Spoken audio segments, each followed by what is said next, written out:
가버나움에서 다시 갈릴리로 예수님의 사역의 장소가 바뀌게 됩니다.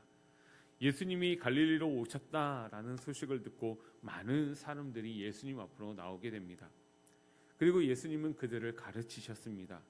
그 후 해변가를 지나가다가 한 사람을 모시고 그에게 나를 따르라 라고 말씀하십니다. 오늘 본문 14절 말씀입니다. 다시 한번 읽겠습니다. 또 지나가시다가 알페오의 아들 레위가 세간에 앉아있는 것을 보시고 그에게 이르시되 나를 따르라 하시니 일어나 따르니라. 아멘. 예수님께서는 지나가시다가 알페오의 아들 레위가 세간에 앉아있는 것을 보셨습니다. 레위가 세간에 앉아 있었다라는 것은 그가 세리들의 장이라는 것을 의미합니다. 이 당시 세리들은 세금을 걷는 일을 하는 사람들이었습니다. 그리고 이스라엘 사람들은 이러한 세리들을 혐오했습니다.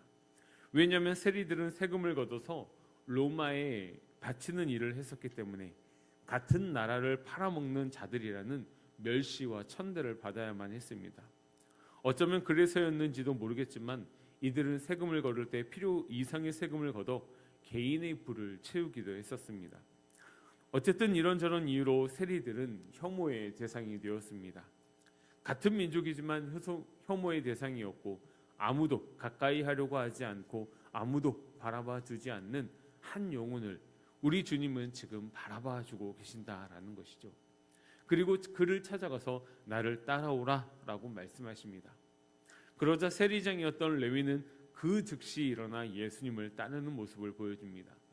이는 앞서 시몬, 안드레, 야고보와 요한이 그물을 버리고 즉시 따랐던 것과 같은 모습으로 예수님을 따르는 모습을 보여주고 있습니다. 예수님은 이렇게 소외된 영혼, 가난한 영혼에게 찾아가셔서 그를 바라봐주고 그 영혼을 품어주십니다. 그 은혜와 사랑이 있었기 때문에 지금 우리 또한 이 자리에 앉아서 예배를 드릴 수 있는 것이지요.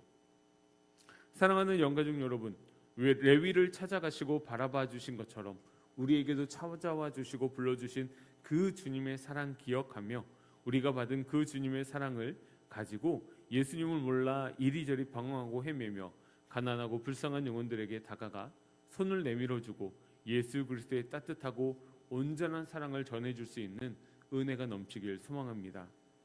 레위는 자신에게 찾아와 주시고 자신을 제자로 불러주신 예수님께 감사하며 잔치를 베풉니다. 마가는 이 잔치에 초청된 사람들에 대해서 소개를 하고 있는데 그들 대부분이 세리와 죄인들이었다라고 밝히고 있습니다. 이들이 있는 자리에, 다시 말해서 죄인들이 있는 자리에 예수님과 제자들이 함께하였고 먹고 마셨습니다. 그러자 이 모습을 본 바리새인과 서기관들은 예수님께서 세리와 죄인들에게 함께 식사하고 있는 모습을 보면서 어찌하여 세리 및 죄인들과 함께 먹는가? 라며 제자들에게 따지며 정죄하는 모습을 보여주죠. 그러자 예수님은 그들에게 이렇게 말씀하십니다. 오늘 본문 17절 말씀입니다. 예수께서 들으시고 그들에게 이르시되 건강한 자에게는 의사가 쓸데없고 병든 자에게라야 쓸데있느니라. 나는 의인을 부르러 온 것이 아니요 죄인을 부르러 왔노라 하시니라. 아멘. 예수님은 의인을 부르러 오신 것이 아니라 죄인을 부르러 오셨다라는 이 말씀을 통해서 예수님의 정체성과 사명에 대해서 지금 이야기를 하고 있습니다. 예수님은 이 세상의 죄인들을 구원하기 위해 이 땅에 오셨습니다. 그리고 지금 예수님은 죄인들의 친구가 되시고 그들과 함께 먹고 마시며 그들을 위로하며 그들에게 구원의 은혜를 베풀고 있습니다.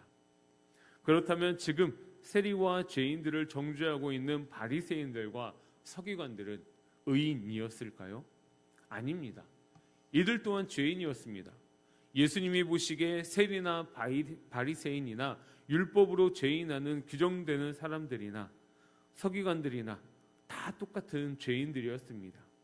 하지만 그들은 자신의 행위로 의를 드러내면서 스스로를 의롭다라고 여기는 교만한 사람들이었습니다. 지금 마가는 이 이야기를 통해서 한 가지 기준을 우리에게 제시해주고 있습니다. 그것은 바로 의와 죄, 정결과 부정을 결정하는 것은 율법이 아니라 예수님이라고 분명하고 확실한 기준입니다.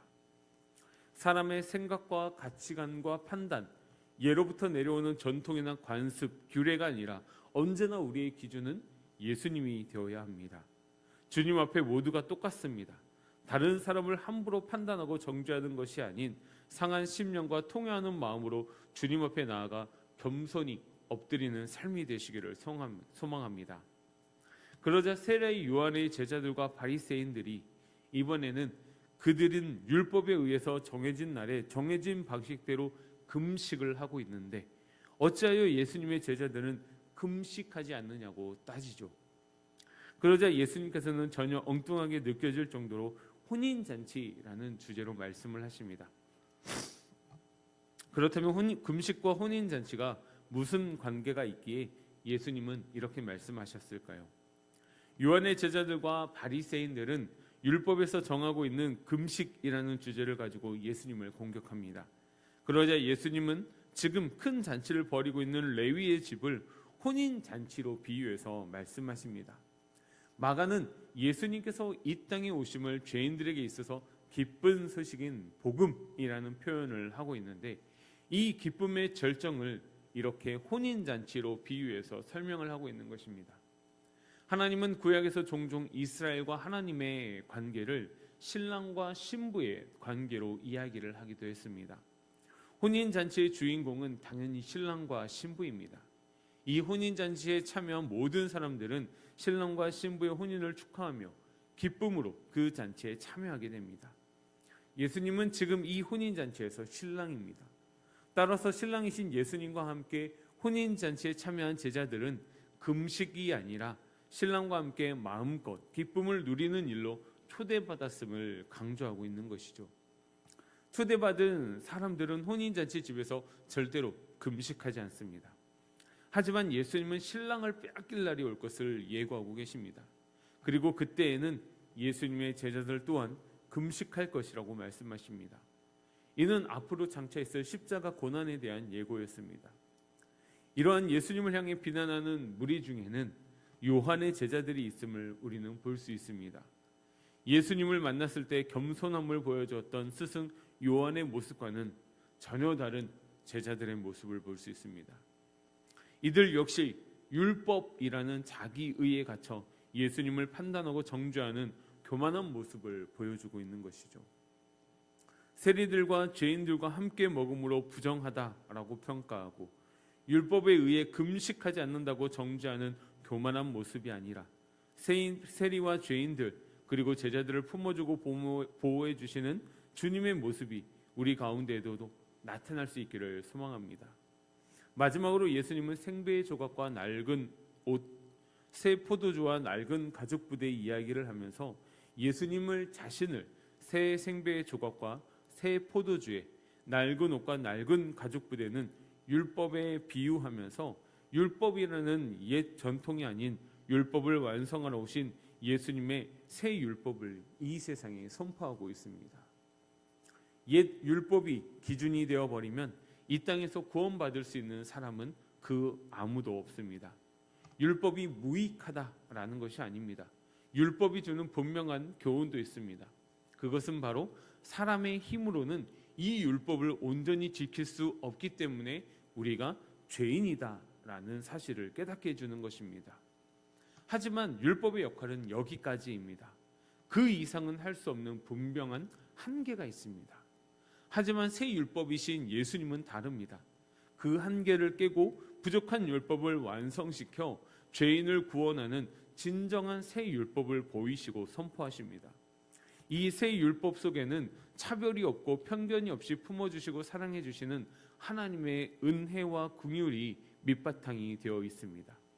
이 사랑과 긍휼을 이때뿐만이 아니라 지금도 앞으로도 영원히 베풀어주고 계시고 있다라는 것이죠. 사랑하는 영가족 여러분, 부족한 율법을 완성하시고 우리를 구원해 주신 주님의 그 크신 사랑을 기억하면서 오늘 하루 최고의 그리고 최선의 예배를 드리며 거룩한 주일을 보내는 복된 날 되시기를 소망합니다. 기도하겠습니다.